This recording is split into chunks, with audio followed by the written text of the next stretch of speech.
John 17.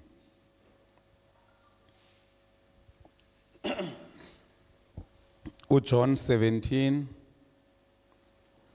verse 17. Abantu bekhona befama bayatsho ngobathi John 17, bathi verse 17. Cela ke asifundele ubabi.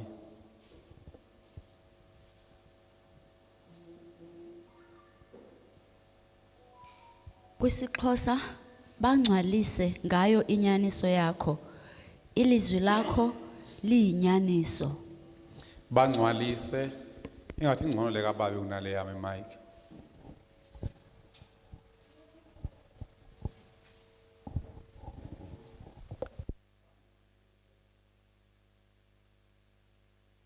Bangcwalise hlisele volume ke ngoku ndingakwazi kakhulu. Bangcwalise ngezwi lakho. Uthini? Bangcwalise ngenyaniso.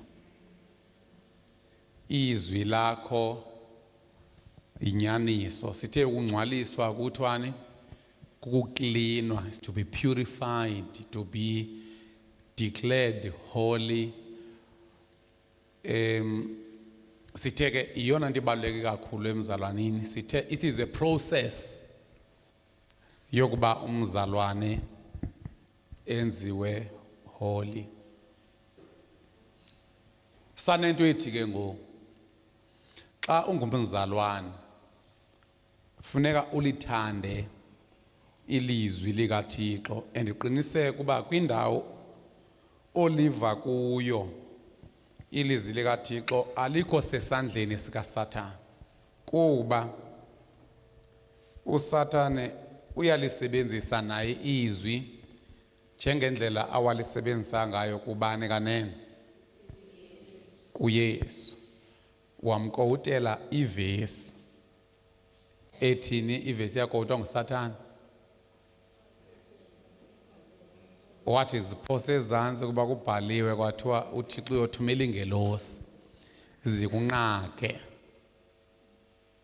Wavuma uYesu xa exelelwa loo vesi? No. Sathi ke ngoba khona nabantu abakuxelela ivesi ezitsho kamnandi kuwe kodwa zitsho into engatshiwo nguThixo. Ndathi ke xa kuthiwa uyangcwaliswa ukuze lento yakho yokungcwaliswa ibe measurable okanye ukwazi ukuyijaja uba is there any progress. Sithi thatha ngokuba ukungcwaliswa kukwenziwa holy njengoYesu. Andithi naxa sibhala i-exam okanye i-test iba ne-total mos uba iba over bani. Kulapho zikala khona ngoba ndichole 5 over 20, 6 over 20, then eyethu itotal entsindisweni is over Jesus. Kukuthi ngoqhonde kushumayeza nam ndifunda izwi nawe ufunda ilizwi uzijonga uba ungubani over Jesus. How much of Jesus' character can you see in yourself?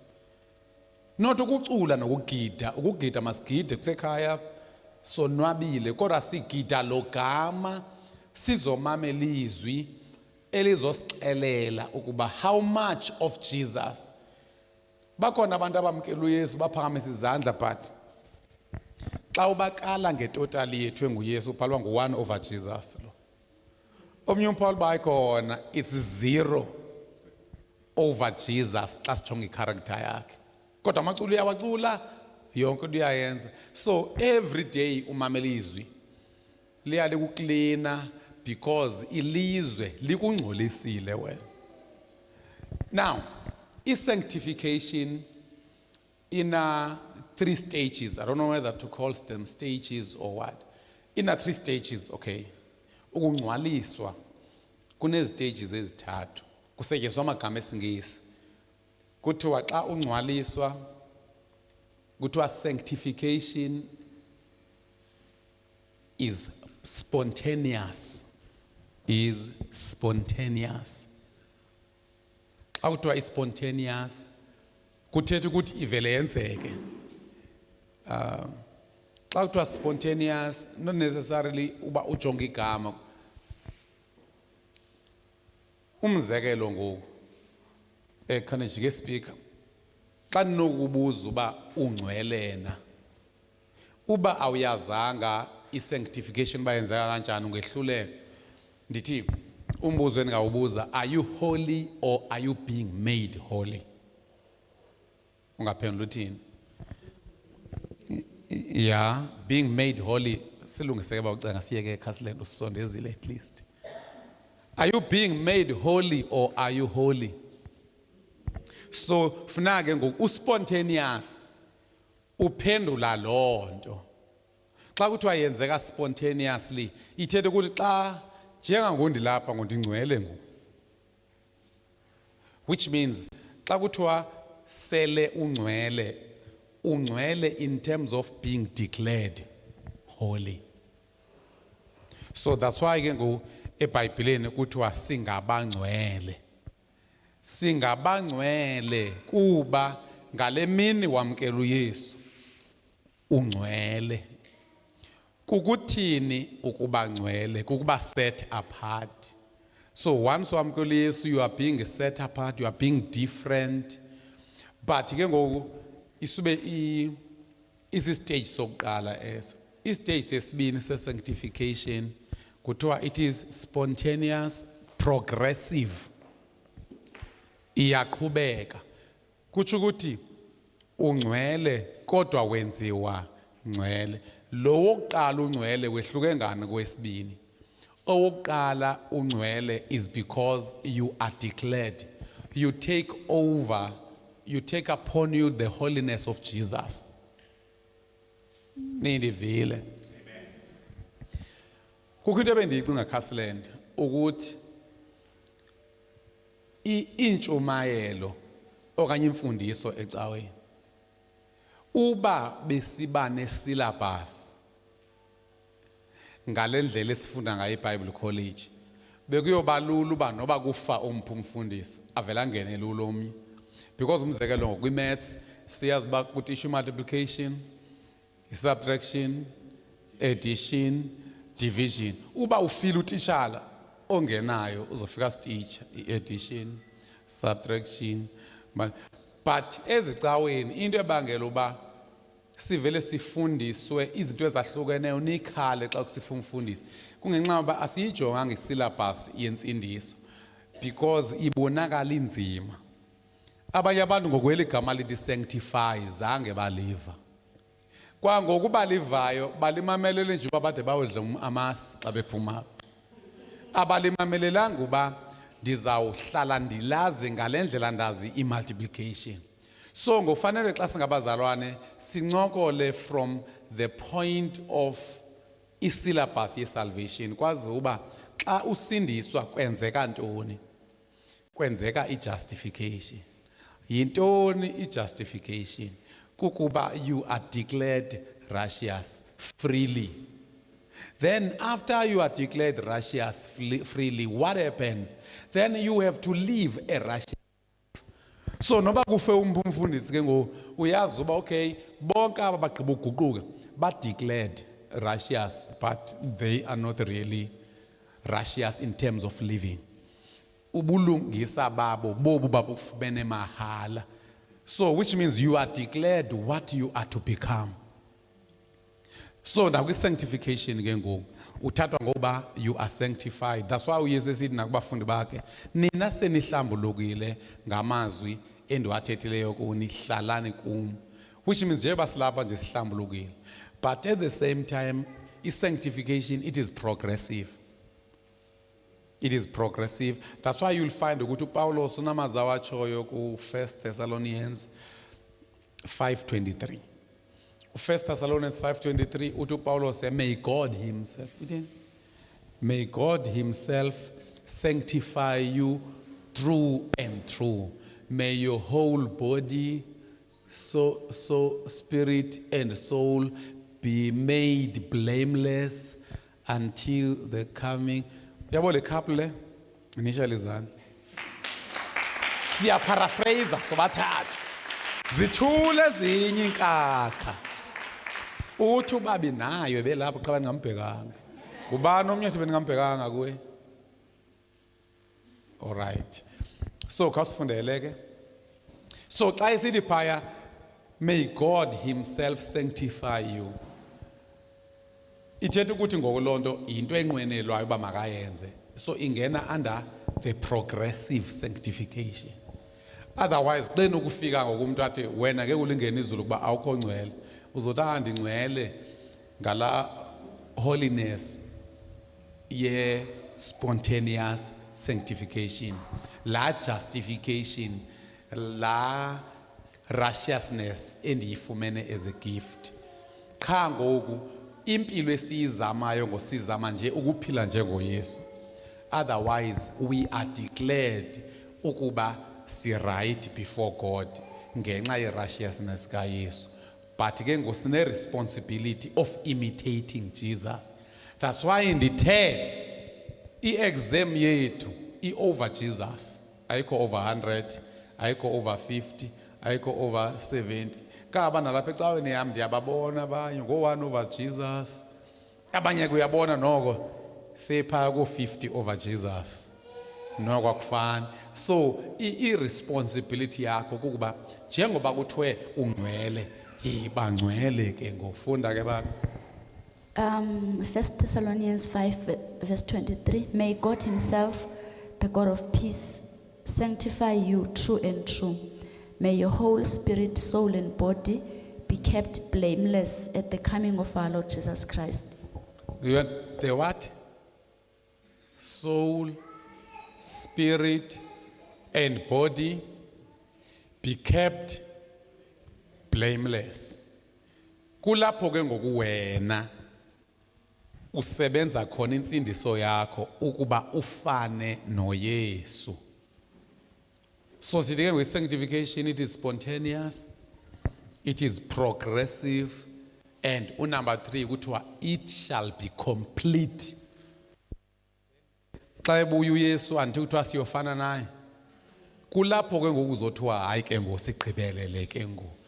Emveni koba uYesu ebuyile asiphinde sihlanjwe ngoku. Because okokuqala xa sele uYesu ebuyile sizobe singasahlali namahedini. Sizobe singekho kwilizwe elisingcolisayo.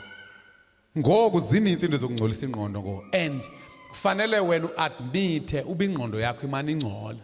Lo nto izokunceda ke ngoba xa ufunda izwi wazi ubizwi ilizwi liyakuhlamba. Besithe izolo uba bekangade ayifunde lo verse.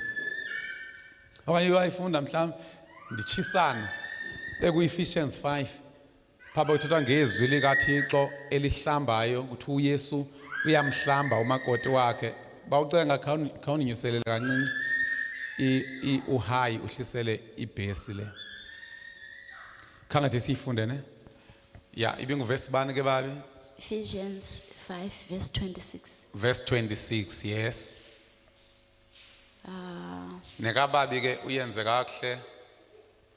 Ukuze alingcwalise elihlambulule ngokuhlamba kwamanzi ngelizwi. Uyeva ngo elihlambulule ibandla uYesu. Ngoqhubeke. Ukuze alimise phambi kwa. Sorry before.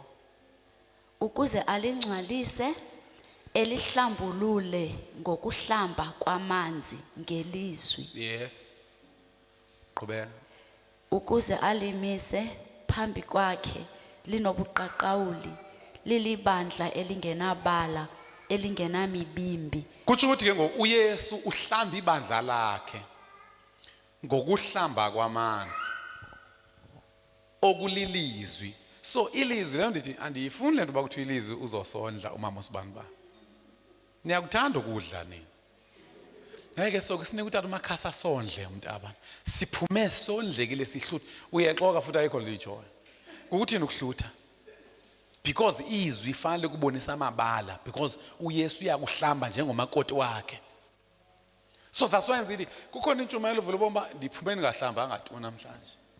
Instead lo mshumayeli undibuyisele ikakade lam, undibuyisele ukurhala kwam, undibuyisele inzondo yam yokucinga ngeentshaba zam ezisam. Wesithi ke i-sanctification is spontaneous. Ngalamini wawusindiswa usubuhlanjiwe nje, ubungafa ngalamini ngeke ufike uthi ungcwele, ungcolile, ngeke ufike uthi ungcolile.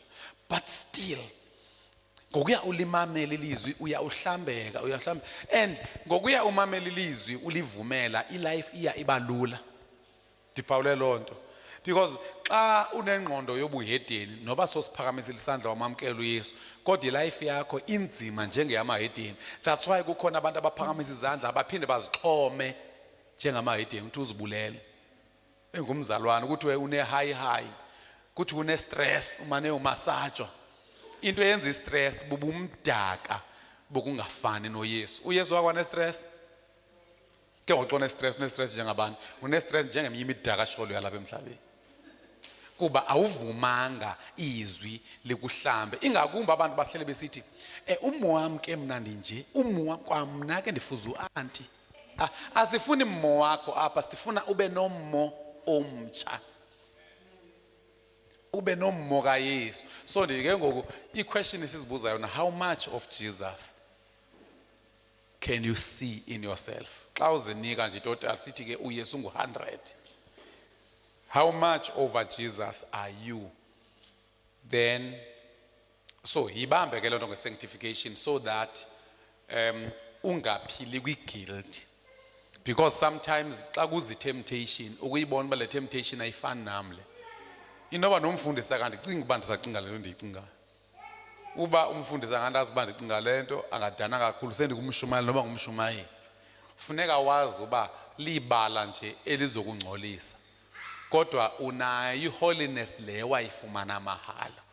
Le ngoku i-holiness osele uyizama yile yokuba uzama uku-imitate uYesu, because kuthiwe ngoka Romans 8:29 uYesu uThixo usibizile so that we can conform to the image of his son. So ke i-general topic esiqhubeka nayo ke it is sanctified by the truth. Clean. Xa uhlambile uyahlala nabantu abamdala. But ke namhlanje ebusuku ndifuna sibe ne-specific subtopic. Ifunda babi ukhunto benti ifunda mfunde emntam Romans 8:29. Because ngoxa kuthiwa siyanifundisa hambani niyozama ukuphila kakuhle, asithi hambani niyophila kakuhle ukuze nibe ngabazalwane, sithi hambani niyophila kakuhle ukuze nifane noYesu, niba ngabazalwane as a gift.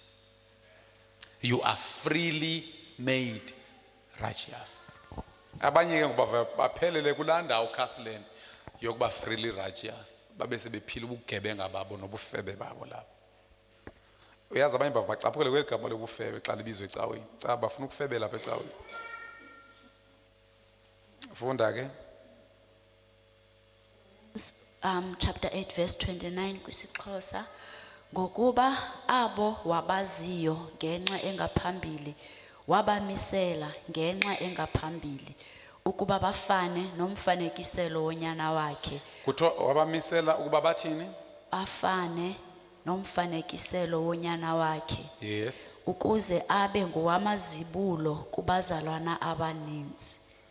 Yes. For those God foreknew, he also predestined to be conformed to the image of his son, that he might be the firstborn among many brothers and sisters. Now, kuthiwa ke ufunde singesini.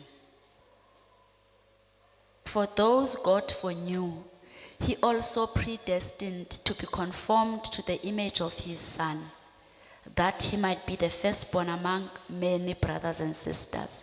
So we are predestined, which means destination yethu is to be like Jesus. So ke ngo that's why sithi lonke ilizwi olivayo mayibe lilizwi elikufanisa noYesu. Then ndithi ke ndifuna ke ngonamhlanje sithethe ngetopic subtopic ethi the results of a sanctified life. Izaba bulumko the results of a sanctified life. Sizofunda Acts 26 verse 20. Acts 26 verse 20.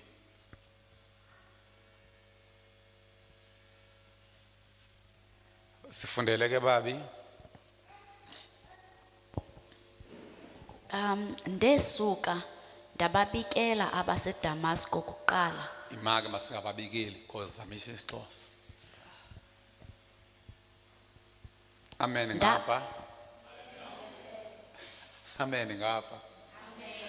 Le ndlela niyihleli ingani zonigebenga. Vala lapho kwedini kuyabantu. Fanele ke Castle xa ukho imoto eza ngapha size neheater noba zi3 zinganene le heater ezi3 apha. Kuzobanda kuthiwa kuyabanda eMthatha.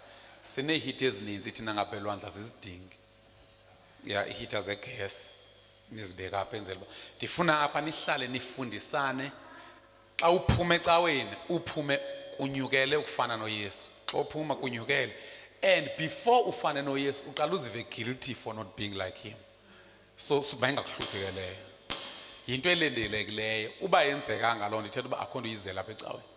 Fanele qho qale uve kakubi then usobuve kakubi ube sele ke ngoku ubona the challenge. Sababulo.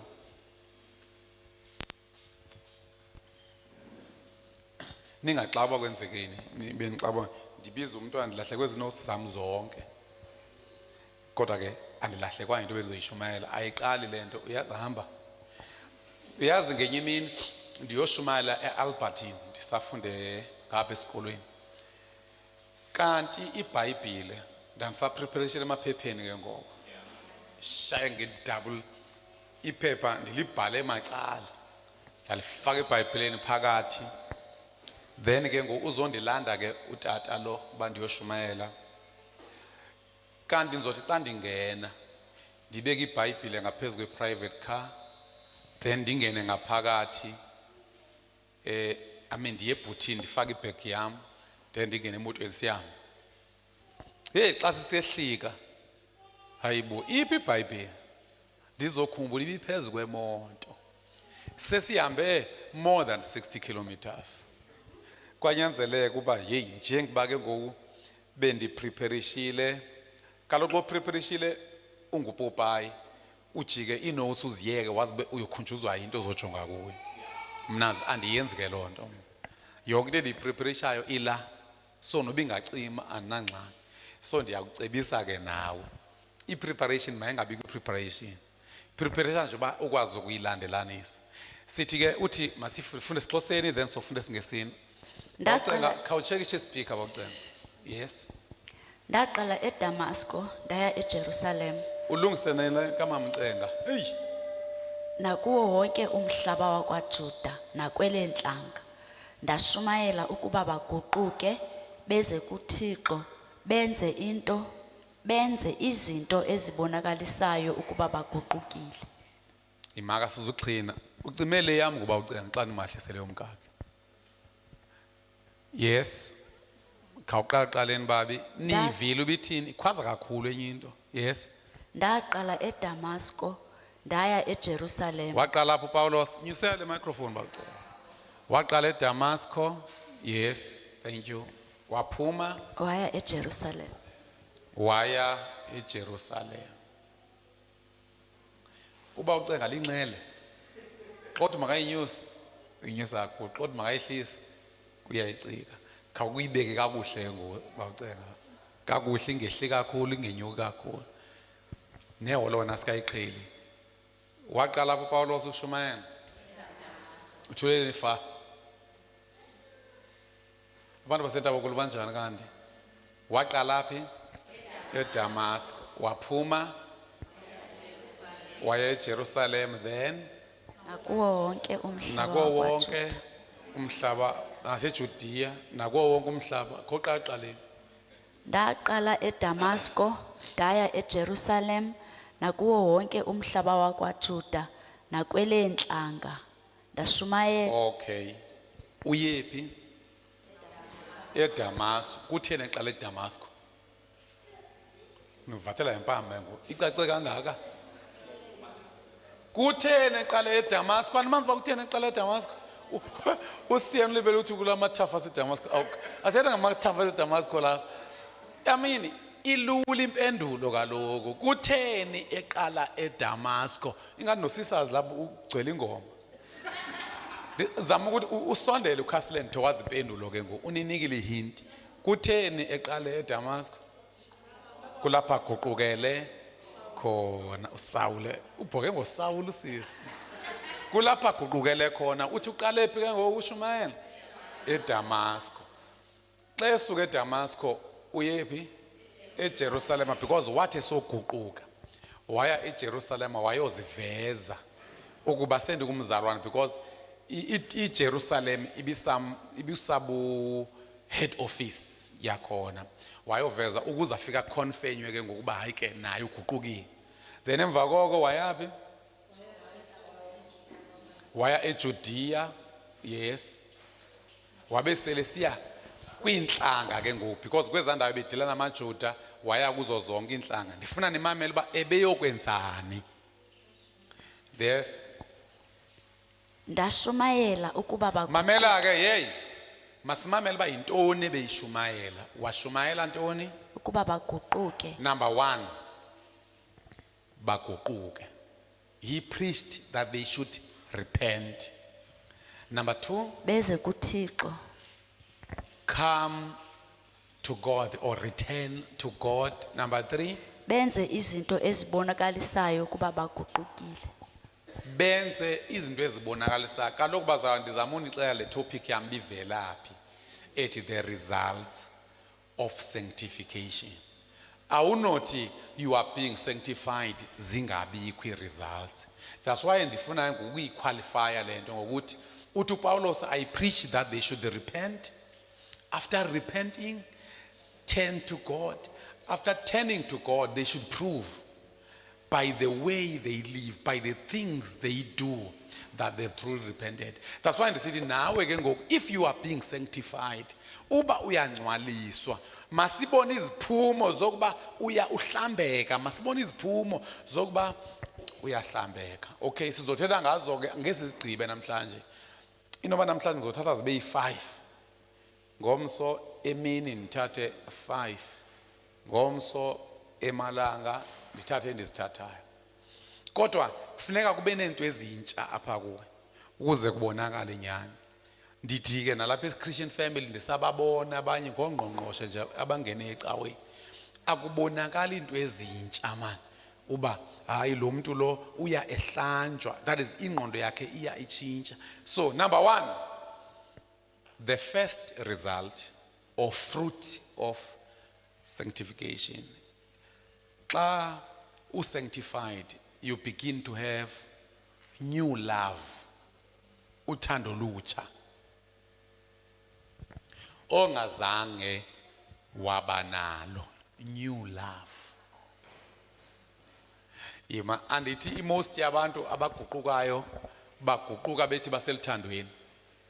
Kodwa uthando lwabo ibubufebe. Ubungaya ebantwini baselizweni.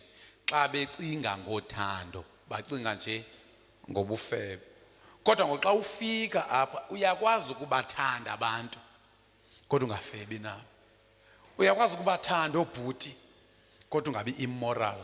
Uyakwazi ukubathanda osisi kodwa ungabi immoral. Uba uthi xa uthanda osisi uzivuvukelwa, it means ufuna uhlanjiwe. Usangcolile brother. Ubuthi xa uthanda brother ubahalele umnqwenele uba kutshatha ube nomfanekiso wenu nibambene ngezandla emthatha eYork Road. Kutsho ukuthi ingqondo yakhe isemdaka because bekufanele uba abazalwane brother ubabona njengomfowenu. De kubekho ke ngoku ubrother oyi1 okuxelelayo uba yeka ngundibona njengomfowethu. Ndibone njengendoda yakho. Kube nguye yedwa. Bonke abanye uqhubeke kangaba amantombazana akudala nabazalwane bakudala. Xa sebeguqukile eCastleland babengafuni ukwenza sex. Funa bahlaliswe phansi bayoxelelwa ngumfundisi bahambe counseling noba iveki. xa sebetshatile bethixo basebetheni. Thank you mkam. Xa sebetshatile abayenzi sex bayoyika, bathatha ngoba into embi because sebeqhele ukuba ngudade wethu lo. So ubudade bebuba kwiqondo eliphezulu kangangoba ubufazi nobudoda buhambe nzima. Kodwa kule mihla kwenzeka iopposite. Ubudade buhamba nzima because kubhoke ubufazi nobudoda. Umuntu ubona indoda yakhe ngokuba bangatshatanga. Usiniko ngatanga ngumyeni oright, izigweqe zakhe nje. Zaziyandichaza xa sidlala ibhola ndimandi skora pha. So ubuyaphawula ngo abazalwane sinabo eyona nto esokolayo yile yokuba abe ngudade wethu, abe ngumfo wethu, ihamba nzima.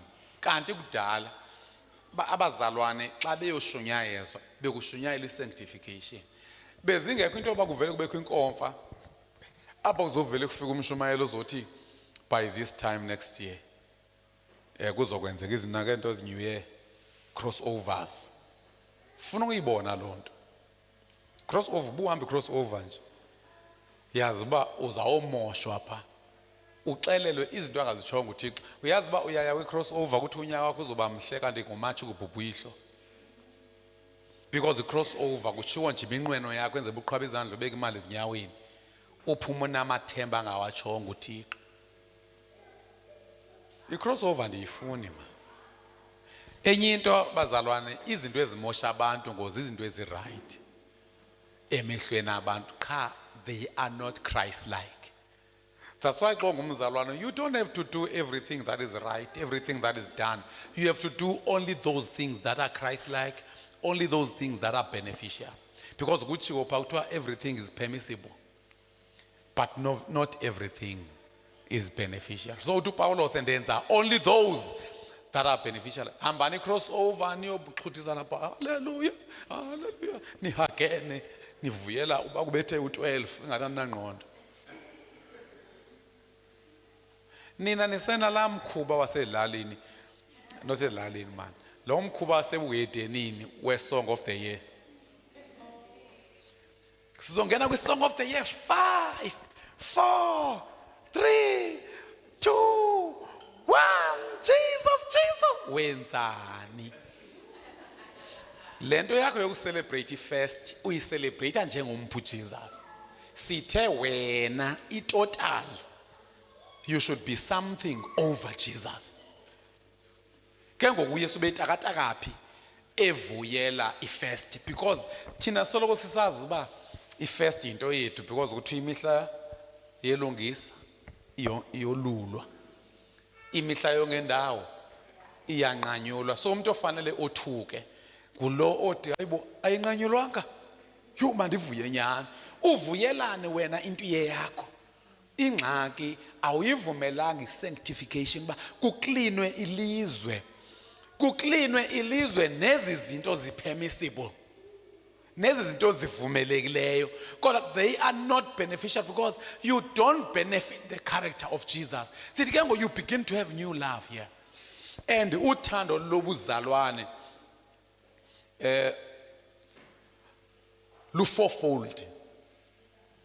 Lunhlanhlune oluthando lutsha. The new love is fourfold. Number one, you love God with all your heart, with all your mind, with all your soul and with all your strength.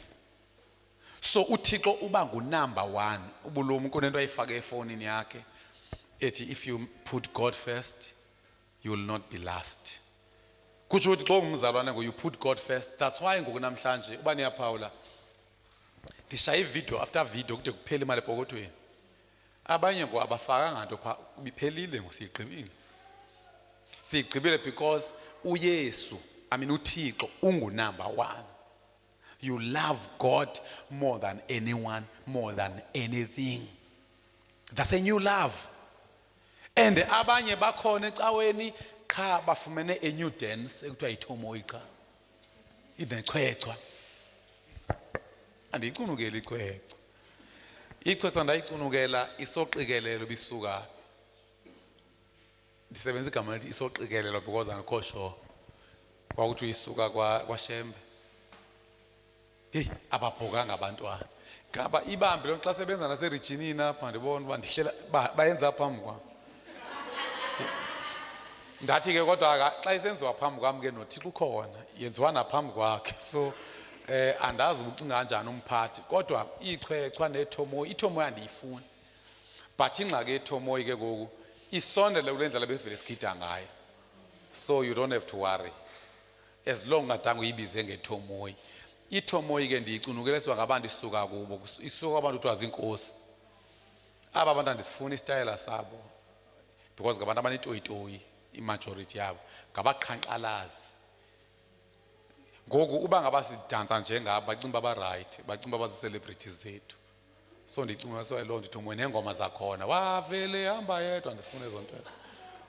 Usonini nani uvele ubone ke uba abantu bangafuna ukufunda izwi bachazeke uthi uqhabe njengabo wenzani ngobani aba, because aba bantu abanawo umdla wokufana noYesu, zindlavini uninzi lwabo, hayi bonke kodwa uninzi lwabo, I think about 70% of them besingafanele bacula ingoma zabo. Uyabona ngobuya pha nobuye kwinkomfa ngoku uthi uyafika enkomfeni uziphathele khona umtata endambona kwesinye spiritual conference ephethe iBhayibhile, amagama evangeli necilongo, kodwa waziphatha wagoduka nazo zingaculwanga.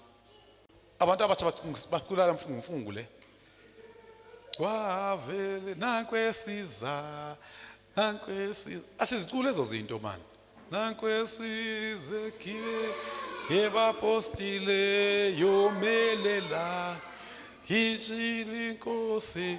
Andifuni loo nto, andiyifuni, andiyifuniswa yi-origin le yayo. Ya apho ndine-control, andifuni iziculo ezangoma ngaphandle kwendawo endingena-control. Xa ndikwindawo endingena-control ngenxa yothando ke nam ndizovuyenza abantu ngaphakame, because kuthiwa knowledge should not puff you up. Afanelanga ukuthi ngenxa yolwazi ubaphakamela abantu. Kangabantu ngoku xa kuthiwa ndiyayibona iyaculwa kwinkonzo esiye kuyo ndilibone nigida ngaphambili andinangxaki. Uthando lwenza si-embrace into xa i-permissible, because eza ngoma zinjani, eza ngoma zivumelekile kodwa azakhi. Ya zivumelekile, so xa udansele zona akufani nokudansela ingoma yombhaqanga. Kodwa sithi ke you develop a new love where you love God.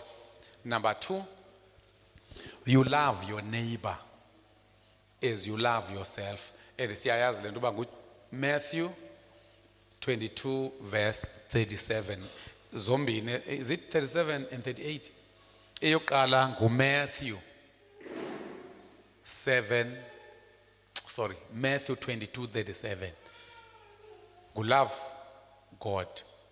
That's a new love. And wena xa ungasindiswanga uThixo ubungamthanda ndithi and ubungabethelwa nangu-1 noba uyanga endlini kaThixo noba ulivanga ilizwi likaThixo, as long uve ilizwi leefriends zakho ubunamsebenzi naThixo, kodwa ngo you found this new love, you know, you love God. And kuvesi bani love your neighbor?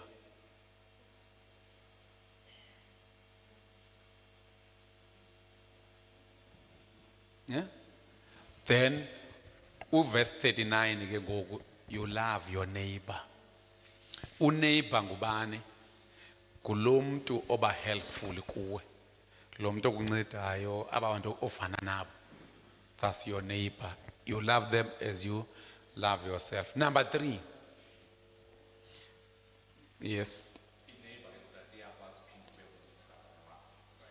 Ineighbor iyakwazi uphinde umzalwane wakho. Hayi, umzalwane special akafolishi ko neighbor. O neighbor ngabantu ba helpful. Andibakhona amakhelwane abakunceda apha nidibana niyevana. Yeah. Nasemsebenzini colleagues. Mhlambi ne-friends ezizingamahedeni. Bakhona abantu o-friendly kubo bengamahedeni abazo-friends kodwa. So abazalwana abangeni nje ku-neighbor. Asikho lapho. Awewe sehlise kakhulu xosisa apha. Then uze ku number 3 ke ngoku. Andithi love God kuthiwa is a great commandment. Then the second commandment, you love your neighbor. Then the new commandment, you love one another. Singenapo ke thina. Xa singenapo sifike segqithe kwanto biseyikhona. Uba ngondifika ubusone friend onayo elihedeni nanifunda kunye exhurhana. Fike ndingene ndigqithe. Ndibe ngu-one another. Uthe uYesu love kangaba ndane friends mosinam ngona ngasindiswa. Kodwa zange kuthatha iveki uba ndihlukane nazo. Kwathatha only ukusindiswa kwami. Emva bandisindisiwe they became useless to me because mna ndihlanjiwe bona bamdaka. Anti niyayikhumbula incwadi niyayikhumbula ingoma ethi wandiphakamisa. Walikhupha phi? Baphi ke ngoba wafunda nawo? Ke kwenzana xa abantu abaselidakeni uhlanjiwe. Andithi kuyasiyaco thina sithi hayi man. Iphi le ngoma esihlanjile? Ufuna ingoma ezihlanjile ukuthengwa lapha. Hayi ayikho lonto. Okay, unless you compose. Ndifuna ingoma enokuhlanjwa kwethu. Ngizonibetha ke. Ngangine zolo za yeah, right ne. Kodwa khona ndifuna. Ilefana thina asihlanjwanga nambe ndisho kanjani. Ndivena ukhala ukuhlanjwa. Kodwa ke singayicompose ke that way. So, if friends zakho awufunda nazo, okhazini bakho bagcwele pile dageni. Bonke bapha kwi-neighbors. Asibacunukele lo cousin, kha ingxaki cousin uyi-neighbor. And njengoba eyi-neighbor, akafanelanga asondele kakhulu kum. And abazalwane, I think they speak in cliches because xa ungumzalwane befamba into oyitshoyo uyayiminisha. Xa uthi ubuseludakeni, ubukunye nalama hedeni uvana nawo. Wasuswe eludakeni. Wahlanjwa wancitshiswa ingubo emhlophe yobulungisa bukaThixo.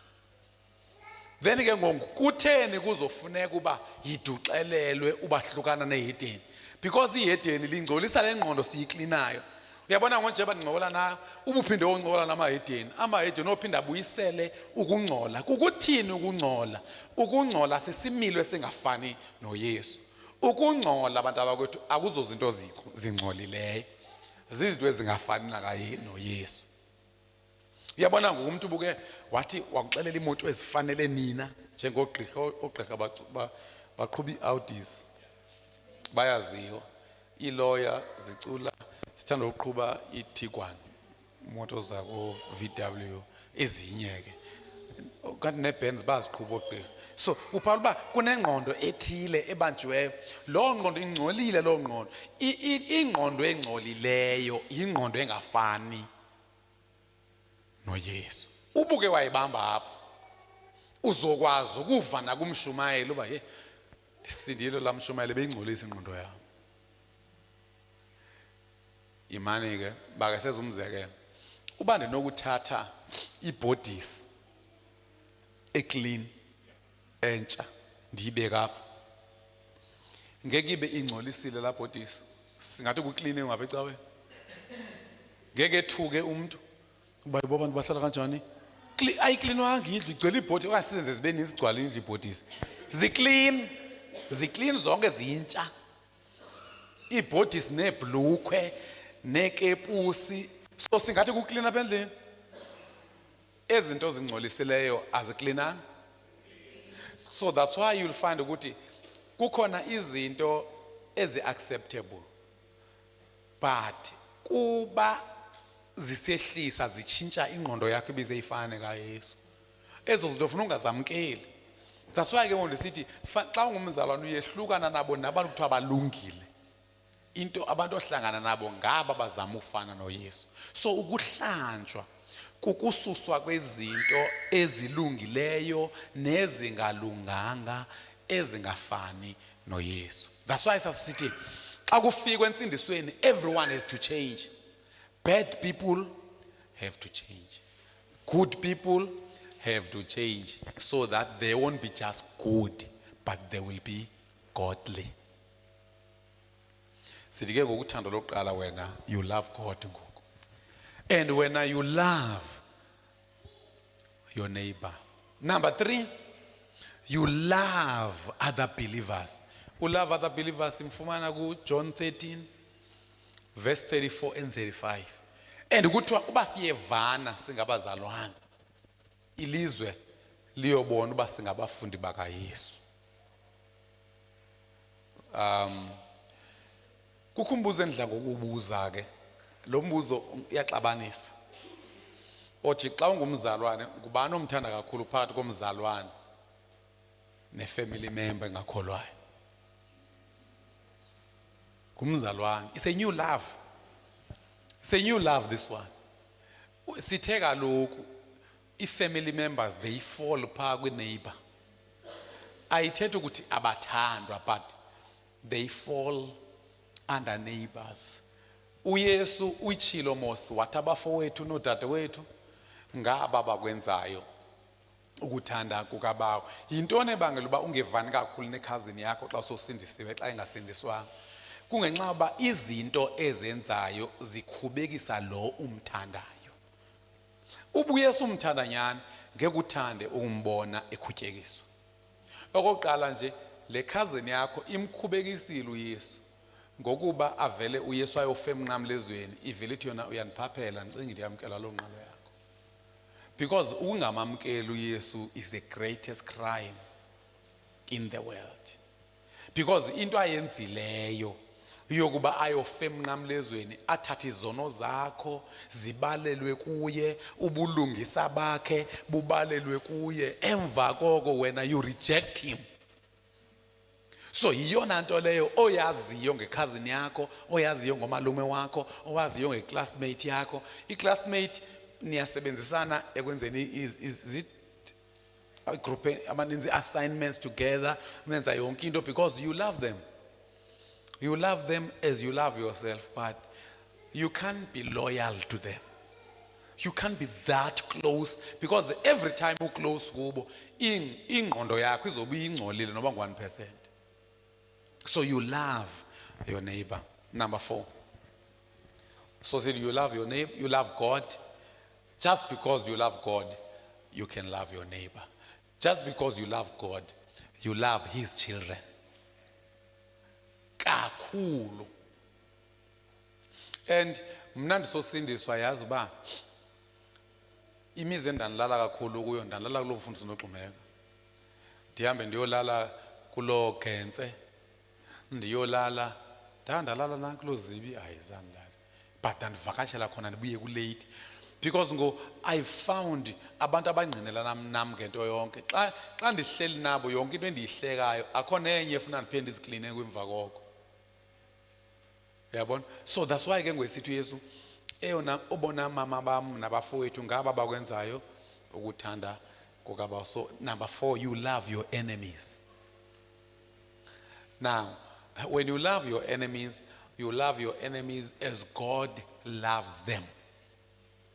And ithi ngela xesha ubungasindiswanga ii-enemies ubuzishaya go back to sender. Phindela kuye. Ufaka amayeza apha. Kubani owakwazi enza ezazi into? Usiyasanga uyayazi. Hayibo nomkhohlane.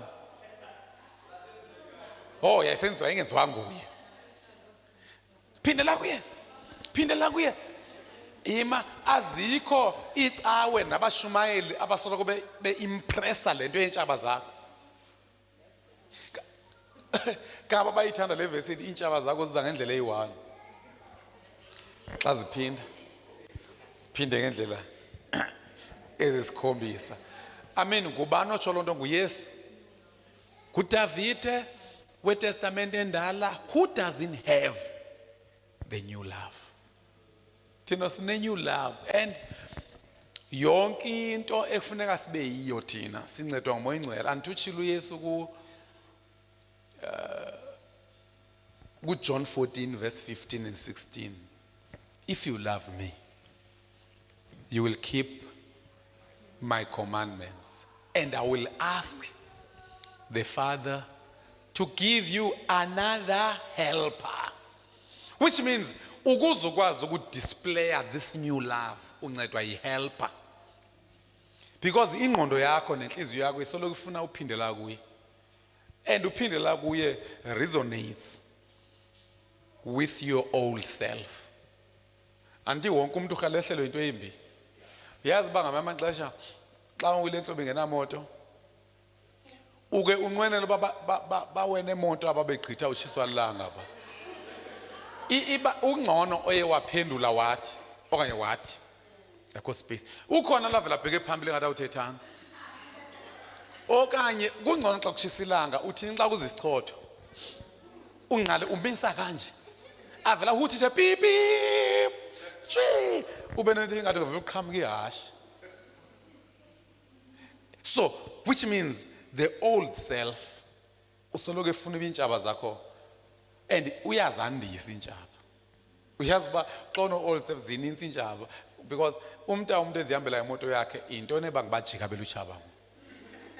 Because lo muntu ayotaxi le. And naye kungenzeka umuntu uleqile. And ungenzeka kuba le moto ine into le yenziwe emnyama. Smash and grab netint. Kugcwele abantu pha bayi5. Ayikho indawo yakho and ebengazi ubuzoba khona. So if unengqondo endala ke ngoziyazi sakheka intshaba zakho. Okanye kwa uyakoyika kubi ngoku. Yabona ngoba ungabona umuntu enegasi uyegqitha ufonela amapolisa. Ungenzeka kuba ipaint ebomvu le. Nguwo ozoshiya ku high kapha. So uqinisa inhloko ngokuye phambili. So fanele ke ngoku wazi uba hey I've found this new love. Sithe kaloku ineighbor ngaba wakuncedayo. Ii-enemies zakho ngaba bangakuncediyo. At the same time bakunqwenelela okubi. At the same time bakwenza izinto ezimbi. Xa seluhlanjiwe wafana noYesu, you love them. uYesu utheni ngentshaba zakhe bezimbethelela? Bawo baxolele. Qha nive niyithathe ngolento niyenza amazwi asixhenxe. Anive nisile nini. Nithatha into ebaluleke kanje ebefamba we are sanctified into that attitude. Niyenza amazwi asixhenxe nidlalisa abafana lapha abancinci bamenza amazwi asixhenxe. Ubake ndeva kuthiwa benimamela amazwi asixhenxe. Ungaphindi uncokolise because ungcolile kwawena. Asiwafuna amazwi asixhenxe, asifuni Palm Sunday, asifuni iCovenant Sunday, asizifuni zonke izinto into esiyifunayo kufana noYesu because ezi zinto azirongwanga but they are not beneficial. Khawufunde lo verse. Xa ufunde esikolweni kukhona i-subjects ekuthiwa zi-passing subjects, kube khona i-electives. Is it electives? Ezinto ungenamsebenzi noba uzipasa hayi kodwa ziyafuneka kodwa akude kube i-big deal. Umzekelo thina xa sasifunda i-teaching kwakhona i-subjects ezithathu ezibizwa ngoba i-education, i-principle of education ntonto kube sebakhona English, Maths, Xhosa and science enandizenze. So ubufeyile kufanele siyazi ba i-subjects ezinhlanu ufanele uzipase. That is education, le ndithi yasenziwa zi-subjects ezintathu. Then nezi zi-4 ezazizi-major zami. Then kube sebakhona i-gardening. Kube sebakhona i-physical education. Kube sebakhona zonke ezo zinto fanele uzipasile but ngeke kudwe uye ndawo kuba upase i-physical education. Kuba ukwazile ukureyikha. So kufanele wazi uba nawe ikhona i-gardening kwinto zalapha ecaweni. Amazwi asixhenxe ndicinga uba nje i-physical education, yi-gardening, i-LO. Kubani ongaziqhenya ngo-level 7 we-LO wa-grade 12? Because u-level ube sowushaya ngo-level 1 kwi-English. That's what is happening. Because ubuzovuyela o-Covenant Sunday, uvuyela amazwi asixhenxe, umnqophiso. Umnqophiso kuthiwa yintoni isonto icawe yomnqophiso yintoni le? So ndizama ukuthi ezi zinto zonke azirongwanga, but they obscure the main subjects. Ndifuna nini understand upon the call. That's why you'll find ukuthi uba kuthiwa baye bandiquka bendicinga kuyokhonzwa mina bathi amazwi asixhenxe xa ndizude ndiphume. Ndizokwazi uba namhlanje besifundwa nje LO. Endingazude ndibambe into endikuphunywa ngakho nto uyibambileyo. NePalm Sunday udibana amakhehle khwele emadonkini lapha. Ezoke phuka umuntu omdala. Ukhwele edonkini uhuqwa ngabantu abashumayela abathile lapha. So sithi ezi zinto they obscure zisitha. Eyona nto ebalulekileyo because amazwi asixhenxe kuncedana ekufanele noYesu. iPalm Sunday inkonzo yamahlamvu. Kube sebakhona into ekuthiwa yiHoly Week. Ake siziyeke ezi rituals. Into esibizelewe we are predestined to conform to the image of Jesus. Bendikwindawo ke ethi awuyeka amazwi asixhenxe la wazi uba uYesu xa wayesithi bawo baxolele wayebonakalisa how to deal with enemies. Kamba ide ibe khona iverse ethi uYesu wayengabiza 10,000 angels. Zibagqiba babantu kodwa he chose not to. Funda bami. Andana into le ngiyifunda. 1 Corinthians 6 verse 12. Say 1 Corinthians 6 verse 12. You say, I am allowed to do anything, You say I am allowed to do anything. but not everything is good for you. Not everything is good for you. And even though I am allowed to do anything, Even though I'm allowed to ban mamela amazwi asixhenxe. I must not be a slave to anything. Manje ngabe slave samazwi asixhenxe ngithanda ivanga iPasika. Yes. Ndifuna na ikhona enye. 10:23. Amen ngapha. Amen ngapha. Mayihlambeke ingqondo. And xa uhlambeke ingqondo uba ngathi uphakeme because awuthi amen kuyonke into le. Uvela ubona imfunguvungu le ndishinyaza namhlanje kodwa ungaphakanga. Qha ungayifaka engqondweni. Bangathetha ngawe. Bahlangane ngawe. Kodwa uThixo ukhona awume ushwabula. Kawume ngokushwabula. Hayi njengoba bendenza lento nje inkosi izobabona, konkosi izobabona. Into yenzekayo apha suyixelele uba inkosi izobabona because ichiyo uma seBhayibhelini vele uba vengeance is God's. Of course God will always avenge you. Kodwa you don't have to uba umthume, you don't have ubumcele. Yazi khona abantu abanengqondo ezingathi zinamabhungane because bahlushwa ukubala intshaba zabo. Hey nosibani baseqala luchaba lwami. Hey nosibani ba. Hey usibani bani wavana nosibani bani uluchaba nayo uluchaba lapho. Kuyoba nini? Because thina we new love. We love our enemies. Funda babe. 1 Corinthians 10:23. You say, I am allowed to do anything, but not everything is good for you. You say, I am allowed to do anything, but not everything is beneficial. Kutsho ukuthi uyakwazi ukuyibona ba hey le ntshumayelo was good. But it was not beneficial. Enini ekundenzeni ndifane noYesu. Ndenze izinto endingakwazi ukuzenza uba bendingancedwa nguMoya Ingcwele. So ndifuna nalo verse babe uJohn kwiversion eright anoba ngu-NKJV owaye ngu-NASB phaya athi uYesu if you love me you will keep my commandments abesethi and I will ask the Father to give you the helper because you can't keep my commandments ngamandla akho. You can't love your enemies ngamandla akho. You really need the helper there. Anditshaba zakho ukhala kwehle yonke into embi. Ya nje bendenza lento nje inkosi yombona. Kangaba kulula nokubona abathakatha abantu abasebethakatha ngabantu bagcwelele engqondo indala. Umuntu umbonela uchaba uye umgraduateisa uyomfaka abathakathini.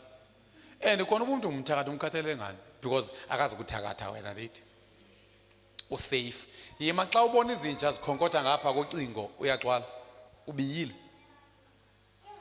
Uyibona uba nje iyandihalela shame. But ayizongcola because ndikuJesu. Thina singabazalwane asithakatheki. Ubufa inhloko kusho ulele kakubi mhlawumbe uqinise inwele kakho uxobo useluka. Isnoopy, izinto neento nemane ezibethe.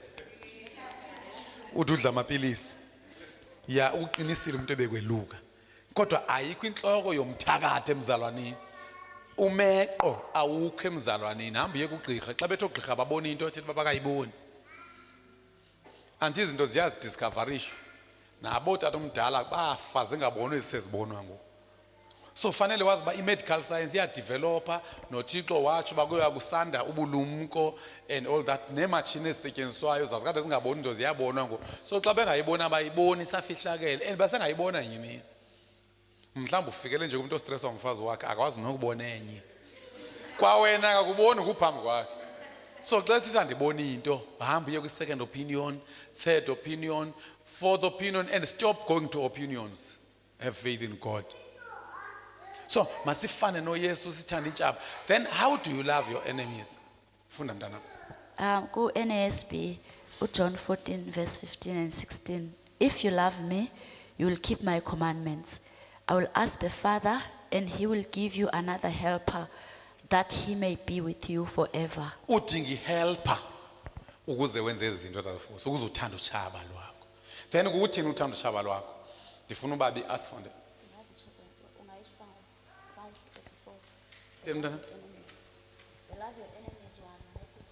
Matthew 5:44.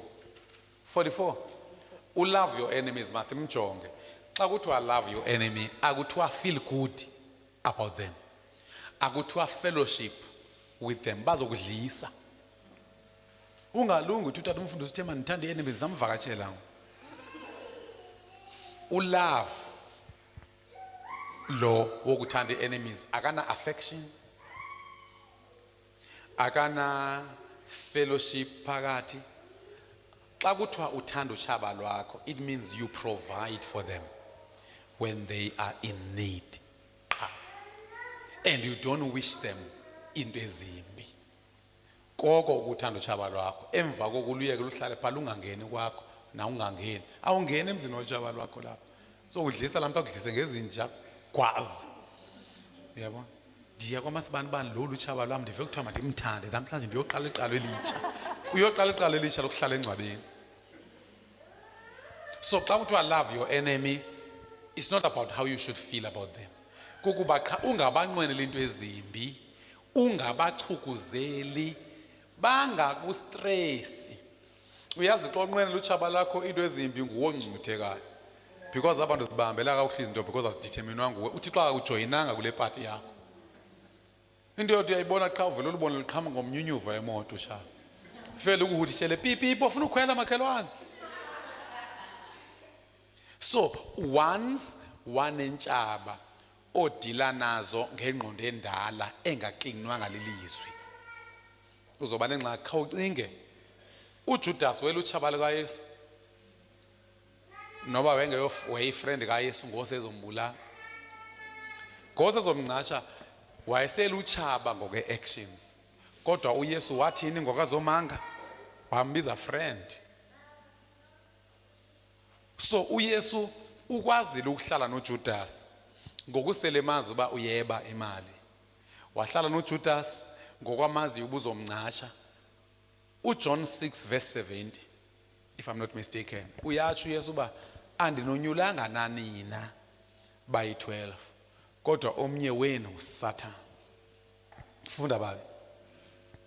Buzofunda iphi? Ofunda leyo kuthanda utshaba. I-definition yofuna intshaba nansi because fanele intshaba singazithandi ngendlela sizidesignela ngayo. Sizithande ngendlela uThixo asithanda ngayo. Funda ke babi. Verse 44, Matthew 5. But I say, love your enemies. Pray for those who persecute you. Yima, pray for them. Those who persecute you. Yima nibenzana abantu abanitshutshisayo nina. Yo, umane ulolimela nje uthi mhla wangena. Nibapolishele izibhamu. Yes, we to pray for those who persecute you. Love your enemies because unyukile ngo ukilevel ephezulu ngo ukilevel kaThixo ngo awuduntsuzi nentshaba pha izansi. Ubajonga kanje ubathandazela babaguquke basho babe ngabantu abaright. Yes. In that way you will be acting as true children of your Father in Uthiwa xa heaven. uthanda intshaba zakho you are acting as a true child of your Father, which means ke ngoku ufuze oh laa mntana kaThixo nguYesu, which means you are conforming to the image now of the Son of God. Then since bekuthiwe he will become the firstborn among many brothers, so you are joining other brothers ke ujoyina la group engazondi intshaba, uzawufa kungcuthe uzoba ne-high high, ziyaphumelela intshaba. And ke bakhona abantu abathi andinakwa ntshaba mna sobe ngene ukubhuda nje, because uyazi baxa selele phandle uyazikhumbula intshaba zakho. Into ebalulekileyo zazi intshaba zakho, kodwa udile nazo in a new way. Funda. For he gives his sunlight to both the evil and the good. Nanso-ke, he gives his sunlight to both the good and the evil. Yabona ngosamke abasengxakini, because ngoku nesela funa balinyange bona. Umuntu obulele umuntu yena wangadafe noko bamphilisa. Ewe, and iambulance egalelwa ifuel ngemali yakho yehafu ileqisa umuntu obulele umntanakho uba makayofika safe esibhedlela, babe sebemnqaga pha bamleqe kube i-emergency kuye, because une right to life emveni kube susele life yomntanakho. So ukuze ukwazi ukuthanda lo muntu, you need the helper. So soloko usithi it's impossible, seek help from the helper. And where is that helper? Is in you. The Holy Spirit is in you. You have to make use of his services. Kuthiwa ke uveza ilanga kwabalungileyo nababi. Yes. And he sends rain on the just and the unjust He sends alike. rain to the just and the unjust alike. So xa kuthiwa thanda iintshaba zakho, fuza uThixo, thanda iintshaba njengoThixo. Funda le verse bendiyitsho ke u6 John 6:70. Apho athi uYesu, ndinonyulile nani 12, kodwa omnye wenu is a devil. Kodwa khona ngoathe is the devil waphinde wahamba naye. Then umama umfundisi abesifunela la verse bani sent udevil go lo Satan nguJudas ayohaga uYesu, abesethu uYesu friend ikhawulesele into uzoyenza kulaba mahaga khona but friend akho pha mahaga khona uthe ikhona akukho aphathe friend. Do you betray the Son of Man with a kiss? Umamfundisi uzoyifuna khawubuye ujonga le kaSatan. John 6 verse 70. Then Jesus said, I chose the 12 of you, but one is a devil. Kodwa uYesu kwazile ubanzi banako umngcasho wami phambi kwami. Wena uzonda abantu kuba bakungcasha kudala. Anazi nabani njani. Bakungcasha nini ngo2012. Usabazona namhlanje. Kodwa uYesu zangamzonda uJudas ngokwamazi ubuzomncasha, esazomncasha. So lega Yesu yayingekho just fresh, kodwa it was imminent, yayinto ezayo ngoku. So ndizama ukuthi ake sizame ukufuza uYesu, ake sizame ukufuza uYesu. Yabona ngonami nje bande kumfundisi, ndinentshaba ezininzi ezinye ziyacawa, ndiyazi uba lowa yangicunukela le, kodwa ngicindi ndiyicunukela. And omnye uvela ndicunukelele i-reasons ezi-right. Avela acunukelele uba kungena amahamenti apha ecaweni. Undicunukelelani nam nawe uyafuna nje ungena la mahamenti. And nawe la mahamenti angena kuwasuka samwe. Kanti undifunani? Uvela bomba ke mave siphilele impilo sawuqondana ngenye imini. Sawu-understandana. So ndizama ukuthi ukuba nentshaba ayonto ungayinceda. Umuntu uba luchaba noba umnike isigwampa athi sikaka kakhulu. Uba nochaba noba umnike inyama uthi ayivuthwanga ligazi. Xa soyivuthisa athi idubhudubhu. So into ebalulekileyo vele wazi ba I will know my enemies and I will treat them the way Jesus treats his enemies. I will give them the basic needs. And I won't wish them anything bad. I will pray for them when they persecute me. Ungashwabuli. Because oshwabula those are not the results of the sanctified life. Kusho ukuthi ingqondo yakho esangcolile igcwele amadlwa imani ubuhedini. Because xa songumzalwane uclean apha engqondweni. Funda nifume Matthew 26 verse, senibaxelele pha ngasemva. Matthew 26 verse 50. Matthew 26 verse 50. Jesus said, "My friend, go ahead and do what you have come for." My friend, do what you have come for. Yeyiphi loo nto? Yitundi ingcashe. Then the others grabbed Jesus and arrested him. Uyeva? Khawulezisa yenza lento uyizele. uYesu uyamazi uba lento izongcasha. Uthi vele ukhawulezisa yenza lento. Which means uba singangalawulwa zi-emotions. Silawulwe ngumzekelo owenziwe nguYesu. And simlinganise intentionally. Andithi uPawulos yatsho ndiyasekuvaleni ngoku abantu bafuna ndivale. Andithi uPawulos yatsho ku-1 Corinthians 11 verse 1 uthi imitate me. So xa imitator yinto efuneka uyenze, you have to know the person ozom-imitator better, and you have to decide intentionally to do things like them. So umoya ingcwele akakuqhubi ubalinganisa uYesu. Into ekuqhuba ubalinganisa uYesu yingqondo. Umoya ingcwele is the helper. So if you decide to hate your enemies, umoya ingcwele akho nto uzoyenza.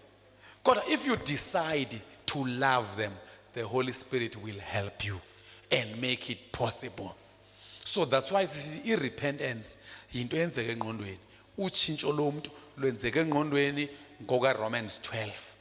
To be transformed inwardly with the renewal of your mind. Ingqondo yakho sikhupha ideas ezindala, sifake ideas zikaThixo ekuthiwa ezintshaba abantu abakwethu masizithande.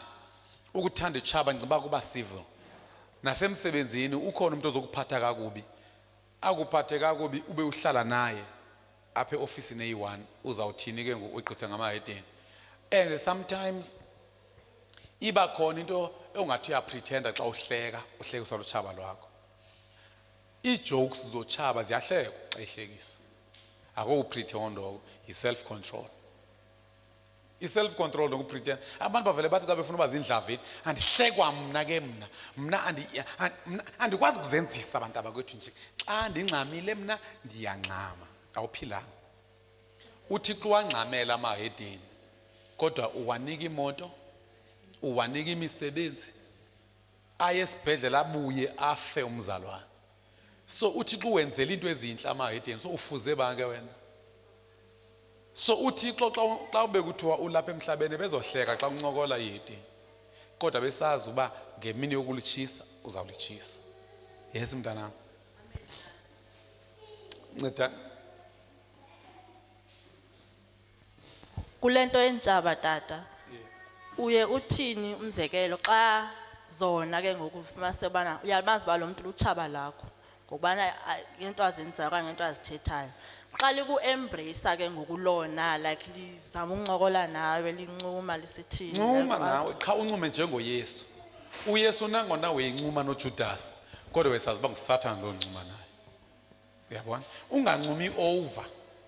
Ncuma usazi uba uyabona pha, which means ukuncumela utshaba uncuma intentionally, not affectionately. Awuqhutywa yi-affection, uqhutywa yi-purpose yokuba ndifuze uYesu intentionally. uYesu wamgcina uJudas engu-treasurer, uYesu waqhubeka uJudas embiza friend, kodwa sazi bitshitshile le friend ngoku. So I will be very careful around him, but the treatment yam should be not what they deserve. It should be what I decide. So you don't let them control your actions. You control your actions. Uba in charge, njengo Julius Malema, I'm in charge. Xa isitsho eParliament. Kodwa umlumkele, uba ukumeme epatini, ube busy ungayi. Yeah. Intentionally, kaloku wena ungoYesu awuzuma zixekudlisa. Uzavela udle inyani wena. Baba had a comment, even though so iphendule siyayifunda. One may ask Baba, how do you differentiate between pretense and loving your enemy? Ndivenda iphendula ndikayazi yabo ndiyaprofita. Yeah, bazalwane ukwenza okuhle. Kukhona ivesi andaba soyifumanana. Apho kuthiwa andaba ithi when we are faithful, God is faithful. Then xa singekho faithful, he remains faithful. So which means xa si right u-right, xa si wrong u-right. So ifuna nawe ke ngokuba utshaba xa luncuma lukuba lusakuthanda lungabe lutshaba uyancuma. Xa kuncumela so lutshaba uyamncumela. Because kuthiwa uThixo he cannot deny his character. So we can't let Timdan 2 Timothy 2:1-3. Uyabona ngomna umzekelo ukho into eke yandehlela kwakho umuntu ondimangalelayo. Lo muntu wandimangalela sicawa kunye ngokwasecaweni le yethu enkulu. And lo muntu ndimani hlala close kuye. Ufuna sibulisane ngole ngathethi ityala. Hey kunjani siyaphela. Hey alikathethi ityala silinde ityala mos. Ako pretender yi self-control into intentionally behaving like Jesus, smiling to Judas, whom he knew was the devil. And still he said, friend, ikhawulesele nto. And le nto yoba uYesu ambiza uJudas friend ibisuka phi? Ibisuka ekutheni kaloku uYesu utshilo uba bazi friends boyi-12. Niyakhumbula apho tsho khona, hey babi, sobuya ngayo le mntanam. Hayi wenzanga nto wrong. Sobuya ngayo le. Masiye phaya uYesu athi bonke bazi friend boyi-12. Abale noJudas. Xa sele jikile uJudas uYesu sambiza friend kodwa uyazi ba leni friend ingudevil. So abantu should not determine how you treat them. He ba big man. Be bigger than these weaklings. Because ingxaki lo muntu olutshaba lwakho kuyokwenzeka guquke nyani ngenye imini. Uyamkhumbula uSawule wetshutshisa amakholwa andithi esoguquka ngubani ekuthiwe mahamba umthandazela andikuthiwa wabethwa ilight wablind. Esobe blind kwathunywa uHananiya uba yomthandazela. Uyaqonda uba lo muntu yomthandazela ngulo ebenitshutshizana ngamakholwa. Wathini uHananiya xa ephendula, Thixo le ndoda le ibabethe kakhulu amakholwa. And sivile ngokuba ifikile apho. Ize kwakuthi ndiya kanjani apho. Kodwa kwanyanzela uba makube nguye ofikayo ambeka izandla avuleka amehlo. And ukubeka izandla uPawulose akwehlukanga ekukhupheni ingonyama ibiminxekile. Ingonyama xa ibiminxekile xa seyiphuma pha uyifriend noba inyama i-likelihood. So kutsho ukuthi fanele wazi ba xa ungumzalwane wena you pray for these people uba baguquke and besoguquka uzobamkela babaguqukile because kuphinde kwanyanzeleka ubutshaba lwabo olunguPawulose balwamkele uba lungumpostile ngo. So if ke ngokuvele waziphatha njengoThixo kuyoba lula ke ngokuba xa sebeguquka ubamkele njengoThixo. Because doyenzekayo uThixo ubamkela bonke nabo babemoshe wena. So ubuvele wahlala ke ngoku ugodly towards them. When they repent, you may be able to lay hands upon them. NjengoHananiya. Yho ndandike ndikwazi ukuya kuPawulos. Sivile uba ubenzeni and kuyashiwo le ndoda kuthiwa xa kubula uStefane bikhona uyeva nawe. Uba le ndoda le uyasho noPawulos uba I approved of the killing of Stephen. And I even ndagcina impahla zabo abambulalayo. Then kuthiwa ke ngoku laa ndoda uThixo uyenze imfama befamba uyavuya wena basasinda. Sawukhonza kakuhle ngokuPawulos akasiyabulisa. Sithi uPawulos sizokhonza kahle akazusithini akazusibona kuvele kuthiwa hamba uyomthandazela. Ingathi chapter 9 wezenzo lo. Then funda ke babele sifunda otherwise amavesi ndikanijikeleza ngawo kusephandle. John 15 verse 15. Imani nansi into efuna nini umkele bazalwane. Sanomthanda umshumayelo wena amavesi. Into endiyiphawulayo amakholwa akhona afuna umshumayelo nevesi enye. Kaba bade baxolisa abashumayeli ndiyaxolisa ngoba namavesi amaninzi. Ndinomfanekiso womuntu ecourt esithi ndiyaxolisa ngokuza nelaw eninzi. kaloku ekhota sifuna intetho yakho, sifuna ilaw. So nasecaweni asifuna intetho yakho, sifuna izwi. So andithi abantu abake bafunda mos e-university xa kuthiwa wenza i-research, is it research or i-thesis okanye whatever, izinto zibhalayo pha azifunwe zakho, kuthiwa ukakwazi ukuthetha. Kuthiwa xa uyibhalile yitsho uba ngubani owenyani owake wayitsho ukuze uyifumane. Kungenjalo ubuvele wabhala nje kwi-research, wabhala into ezibalulekileyo neziclever azizuthatha ungatshongo uba uyithathe kubani. So ke ngoku nelizwi xa ndisithi nantsi idea ndibile ndimanzi ndinifaka yona, maka siyojonga uba ngubani obalulekileyo kunam oke watsho. So xa umshumayeli exolisela amavesi okanye avela afunda ivesi umgcomnye, emva koko agijime neendaba zakhe. And nichazwa yiloo nto ke navele ibeka imali lo oza ne-referencing, anti uyareference apha ude uyobhala phaa ezantsi kuthiwa nto uyibhale ekugqibeleni yi-bibliography. Ise-bibliography nawo ntoni? Reference list, ndifunela igama langoku okanye kuseyibibliography kodwa isasebenza. I-bibliography uyoyibhala phaa ezantsi aba bantu bareference aphane. So ke ngoku umshumayeli ongareferensiyo fanele sibe butyhafa, because xa ndisithi love your enemy funeka ndizame kwavesi etshiwo ngumntu obhadlileyo, because iBhayibhile yiyo e-inspired, yiyo eyavunywayo. So funeka nditsho ke ngoba yeyi uNantsika uYesu wathi mabaxolelwe, uAnanias wathandazela uPawulose owayesele eshutshise inqwaba yamakholwa, and kwanyanzeleka ube eJerusalem xa efika khona babamamkele uba ungumpostile ngoku. Yonke loo nto sizama ukukuvezela kweyona source yethu. Then funda ke. I no longer call you slaves, because a master doesn't confide in his slaves. Now you are my friends, since I have told you everything the Father told me. But abakwethu uYesu une-consistency enzima uYesu.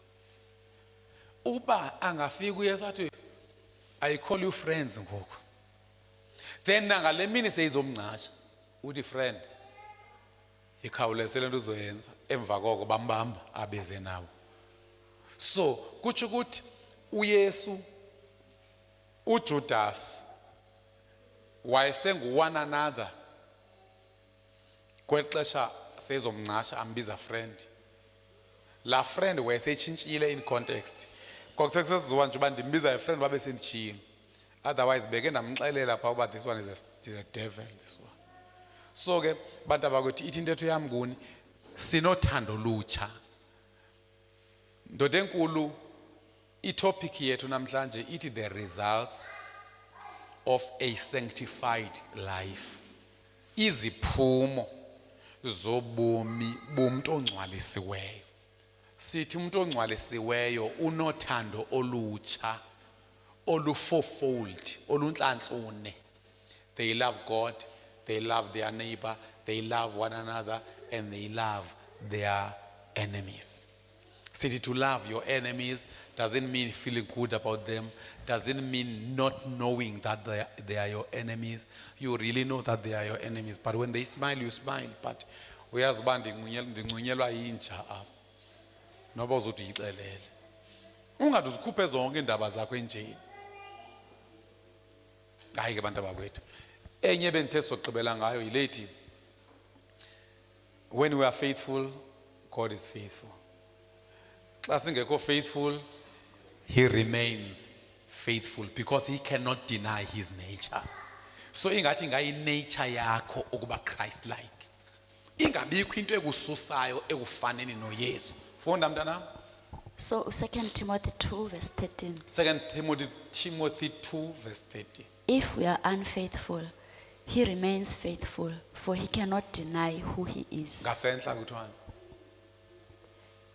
Verse 12, if we endure hardship, we will reign with him. If we deny him, he will deny us. Yes. If we are unfaithful, he remains faithful. Kusho ukuthi if we deny him, he denies us. If we are unfaithful, he remains faithful. Kusho ukuthi xa ungumzalwane isimilo sakho masilawulwe kukufana noYesu, singalawulwa izinto ezenzeka kuwe. Kukhona into bebedla kuyenza babhala izikipa ezithi what would Jesus do? What would Jesus do? It's a very fundamental way of thinking. Ukuba xa ujongana nesimo ube nelithi noba uYesu ebengenzani. That's why kufuneka wazi izibhalo ke wazi uba wenzani. Because you have to intentionally imitate him. Awuceli nakumoya ingcwele, moya ingcwele endenze akakwenzi wenza umoya ingcwele. It's your decision ekwenza ulinganise uYesu. Sithi ke lento yokulinganisa uYesu sithi uPaulos uthini uzofunda ubabi 1 Corinthians 11:1 afunde Ephesians 5 verse 1. Kodwa masiqale 1 Corinthians 11. Uthini uPaulos epha? 1 Corinthians chapter 11 verse 1. Boleka komnye umuntu. Mamfundisi xa soyifumene so. And you should imitate me just as I imitate Christ. Uthini uPaulos? Lingisani mna njengoko mna ndilingisa uChrist. Then Ephesians 5:1.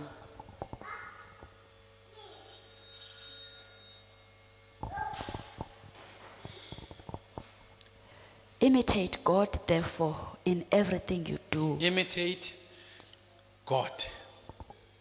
Why imitate? Is because you love him with all your heart. You love him with all your mind. Uyena umuntu ozibona ufanele eli celebrity lakho ulinganisa yena. Yes. Imitate God. Imitate God, therefore, in everything you do, because you are his dear children. Because you are his dear children. Defend abala into eyi1 qha ke ngo kwezinto bendisithi ziphako 10. Befama nditsho 5 namhlanje. Kodwa kunoba nditsho into ezininzi ndingazicacisi. Because 20 ifundisayo ufuneka yenze iCFA ibe ngcono. Sibe igroup engcono. Sibe igroup ethandanayo. Okay. Nansi ndakhanda ishumayele kakhulu le ndawo ethi love one another. Kuthiwe love one another as I have loved you. Then xa umuntu thank you tata ngizoke ngiphinde ehle. Animshayele izandla ba ucenga is a very good support. Now sorry yeka ngo xa kuthiwa as I have loved you suqhina suyigijimela ivesi cotha because ngoxa sithi uYesu thandanani ngendlela enithande ngayo.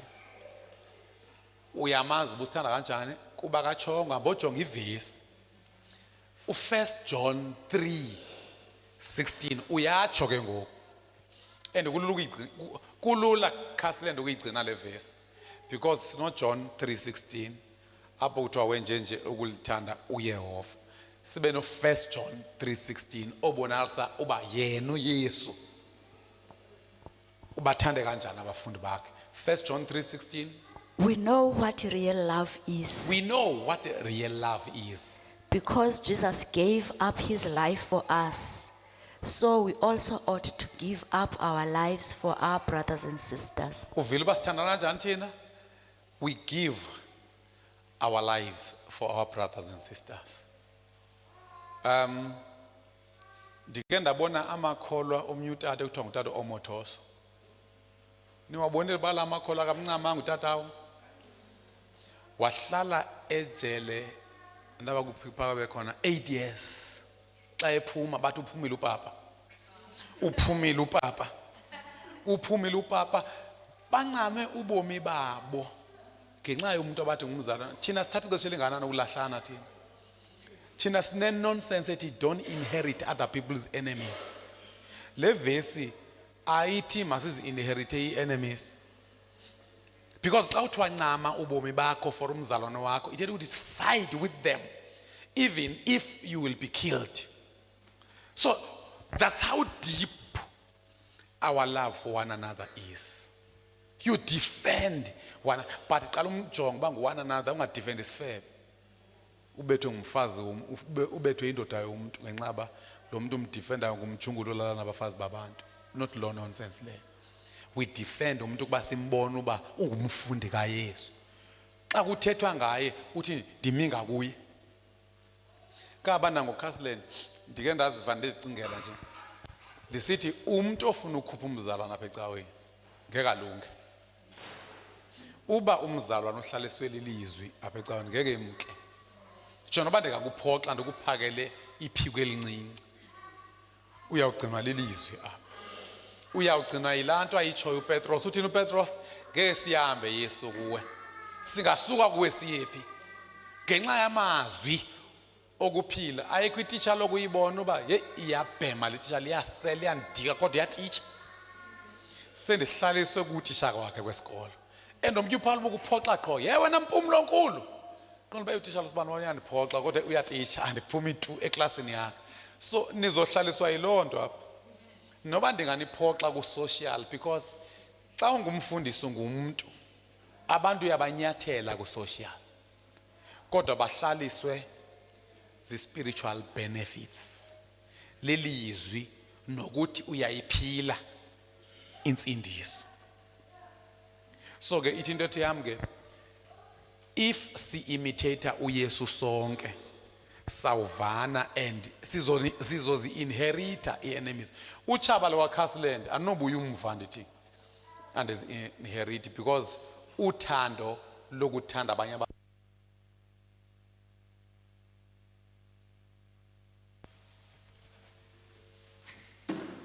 Kuthiwa ke uYesu sithanda njani uncame ubomi bakhe. Kuthiwa nathi masincame ntoni ke ngo ubomi bethu.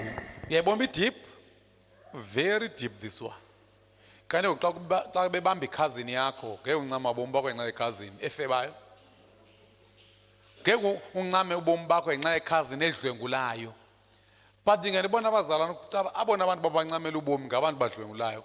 Ufika umzalwane ezobika ecaweni ame abantu amen bazalwane. Unyana wami ubanjiwe bedlwengula ngapha kwami khona ngicela nithandazise umntana amaphume. Nabazalwane oh haleluya Nkosi apha befamba bakho umuntu oyi1 mama lethu sithanda sayona. Ayikho right because awunoncama ubomi bakho ungumzalwane. Ubuncamele iculprit efamba idilana ijustice idila nayo. So that's why I said thina sincama ubomi bethu for aba befanele uba siyabayeka bajeziswe. Size sithi aba befamba sincama ubomi bethu kuthiwe umzalwane intoni yona umzalwane because xa sogula uzojika ubuye lapha efamilini.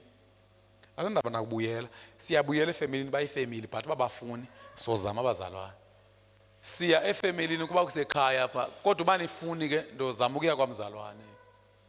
So ifuna sibe ngabazalwane sibambane kanje. Ungavumeli umzalwane wakho ongumzalwane wenyani abe nentshaba ezithanda wena. Yes, abe nentshaba ezithanda wena ube yifriend yentshaba zomzalwane wakho. But ayithethi ukuthi ngeke uzithethisa. Nje siyabathethisa abantu. Xa becela iswekile siyabaphola sibe saziba ngoSathana. So uthando lwethu mali yofikelela kwipoint yokuthatha icala. Uba ndisayida naye usisazi. Njengoba umzonda Castleland ndizonde nami. Awunothanda mina uzonda lo. Lo nto funeka niyenze intentionally. Kaba khona ixesha kwakuhamba abazalwane kakhulu abecaweni bebheda. Thathe abazalwane abantu abafuna sikhethe icala ngo. Ungakuthi noba against us. And lo nto ndiyithatha phi? Ndiyithatha kuYesu. uYesu unevezi pha ayitshoyo uthi wonke everyone who doesn't gather with me scatters. Ndiyazi ngabantu abaninzi bathanda ukubamba leya. Niyakhumbula apho uJames babesithi sibone umuntu ekhupha idemon egameni lakho sambona bakekho akahambi nathi samkhalimela. Athi hayi sanumkhalimela. Ongekho against us is for us. Then abese sithi ke ngoYesu lowo onga oqi kunye nami scatters kusho ukuthi ke ngolowo si united ekubeni basimazi ba akekho ngakuthi. And bazalwane akho nto imbi into ba ude wazi uba usibani bana uvani naye. Akho nto imbi akulonto le. Kwazi uba nivande nivane. Xa kubonakala ubuzama bani ngevani. Uhamba usenza imvano qha sithi. Uba ne self control yoba xa bencuma uyabancumela nje kodwa okanye siyivule le verse ethi umuntu ongavani naye babe khofundele uyifundayo. Hayibo ixesha liyabhabha ndigqibele nthi ndiyayeka kuyi-10 and ndiyeva kuyabanda apha emisipheni. Yima esikolweni zakhe kubanda engonani safunda. So nanifika ngabani esikolweni ngo-7 nigoduke ngo-3 ke ngokutheni xa ugodo oluhle lufuna uphunywe awuphilanga. Andithi nango yasesikolweni into yangena kunele yasecaweni. Ningancama ngeni ndijije tu. Ndiyanazi uba ninakudala nagodola nasemilindweni nigodola kanje. Kodwa nihlala kuse nigida phaya. Umlindo kwezinye icawa ungena ngo-10 kuyophunywa ngo-3 kuba kuthiwa asinazi izindlu zokubalalisa. Nawu lapho yaqhaqhazela. So sanuzenza smart qhaqhazelani siya ngakhona. Funda babe. Khawunika ivolume ba ucenga mfo. Kuni lo sisi wakho eqhwaba la microphone. Iphakamise ba ucenga ayibona ba yiphi.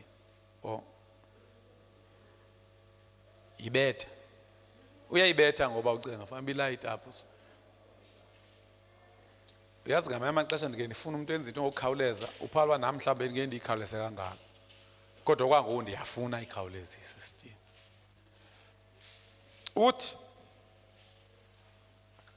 nivena ibamba apha esiqwini. Into lesoyifunda apha. Verse 30, anyone who isn't with me opposes me. And anyone who isn't working with me is actually working against me. So niyambona uYesu ba ebebaqala those who are working against him. So ningabona solona sithi hayi siyevana ukhona lazi ba lo andivani naye yima lo muntu athetha ngayo apho Yesu uyevana naye. Besithi anyone who isn't with me opposes me. And anyone who isn't working with me is actually working against me. Bawucela sicela iyeke lethu sinceda ngayo. Ndifuna ke ngoku. Hallelujah. Oh. Hosanna. Hallelujah. Oh. Sithi abantu bakatata Mothoso batheni? Ubuyile uthethi you. Kodwa nini indlela esilahlalula ngayo. Nive ke ngandifuna ukubona ndihamba naye ingakumbi uJJ. Ubuhamba noJJ awubi popular nje. Kuthiwa ikhohlakele kangaka. Ketha kakubi kangaka. Bawucenga sithe olwanceda ubulenza sulenza losimosha kakhulu. Le microphone lesame ndisifundele mntana. Okhozame sibone ungathetha. Amen.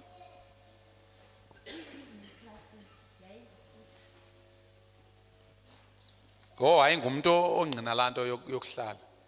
Uthi kwi-evening classes yayingu-6 late ukuya ku-9 ebusuku. Mabaqhaqhazele tata. Uyazi ba lo muntu uhlele esofeni uba seyihit ubuke usimamele kuthiwa at the comfort of her home.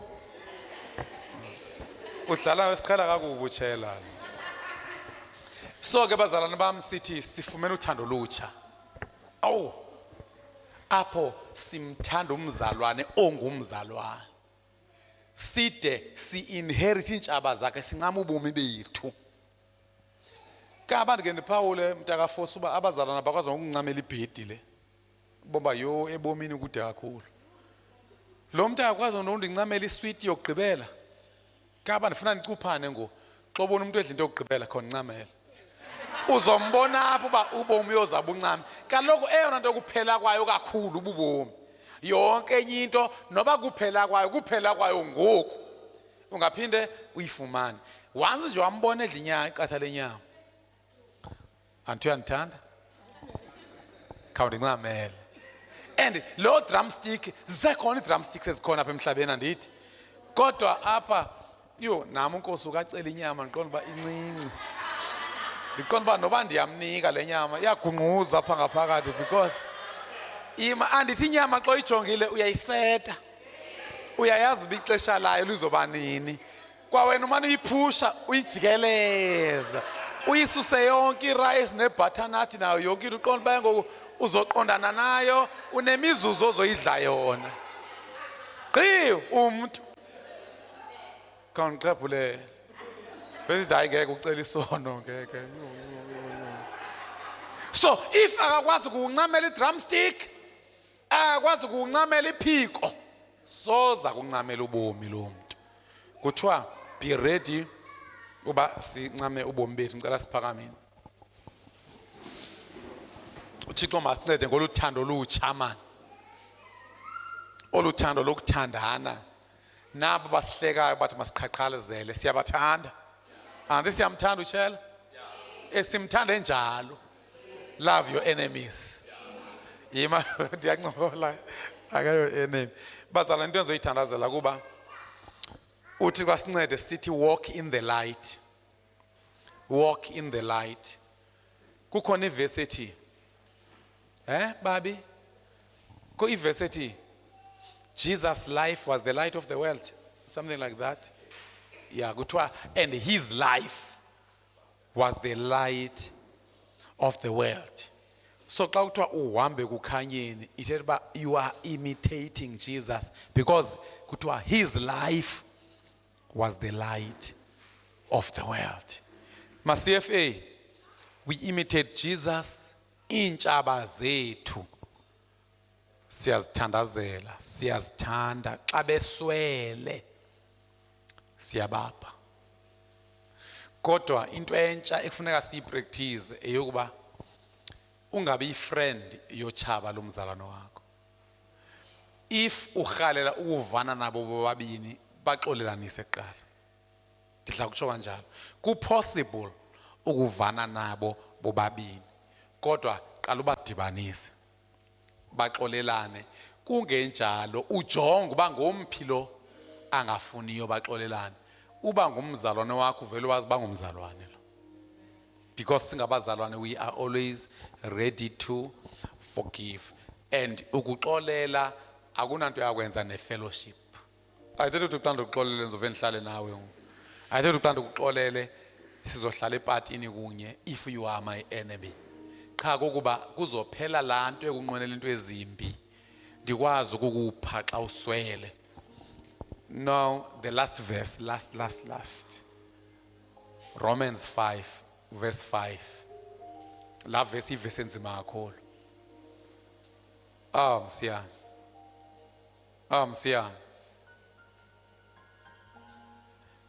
Funda Romans 5 verse 5. Ithi la verse and the love of God. Kuthiwa hope doesn't disappoint. Yes, Funda. And this hope will not lead to disappointment, for we know how dearly God loves us, because he has given us the Holy Spirit to fill our hearts with his love. Neville, silifumana njani uthando lutsha? He has given us the Holy Spirit to fill us with what? With his love. Funda enye version ngalikhona uyikhalela. And hope does not put us to shame, because God's love has been poured out into our hearts through the Holy Spirit who has been given to us. Umoya ingcwele makafike nothando lukaThixo. IsiXhosa. Kuba uthando lukaThixo luthululiwe ezinhliziyweni zethu. So umthandazo wethu namhlanje kuba Thixo thulula uthando lutsha. Yes. Ithemba ke alidanisi, ngokuba uthando lukaThixo luthululelwe ezinhliziyweni zethu ngomoya oyingcwele. Yima akuthiwa luzothululelwa, kuthiwa luthululelwe. We have to acknowledge and hunger to experience it. Kwazi ukuthanda intshaba man. Kwazi ukuthanda intshaba uye emngcwabeni. Kodwa ungadli xa unikwa lutshaba. Vele ube busy uyohlamba izitya. uvele uqale ngesi sinokutya usihlambe kosinokutya ndiyancokola azophoxwa ngabantu khona enye ufuna mntana John 1 verse 4. John 1 verse 4 andiyazi baba ithatha apha ke leyo khanize nayo The word gave life to everything that was created. zentoni The word give the life word to everything that was created, and his life brought light to everyone. so ilife kayesu yiyo esikhanyisela masihambe kanjani sithini yesu his life became the light of the world funa uthandaza nawe ke ngoku ubuthi Thixo let me experience this new love akuncede ngehelper le dear heavenly father siyathandaza namhlanje ebusuku ukuba usihlambulule and help us to show the results of sanctification, the results of sanctified life to be manifested ezimpilweni zethu through the new love that we found. Thixo tunamandla thululelo luthando that it will abound in our hearts, that we be able to love like you, that we be able to imitate you in everything we do. In the name of Jesus. Amen.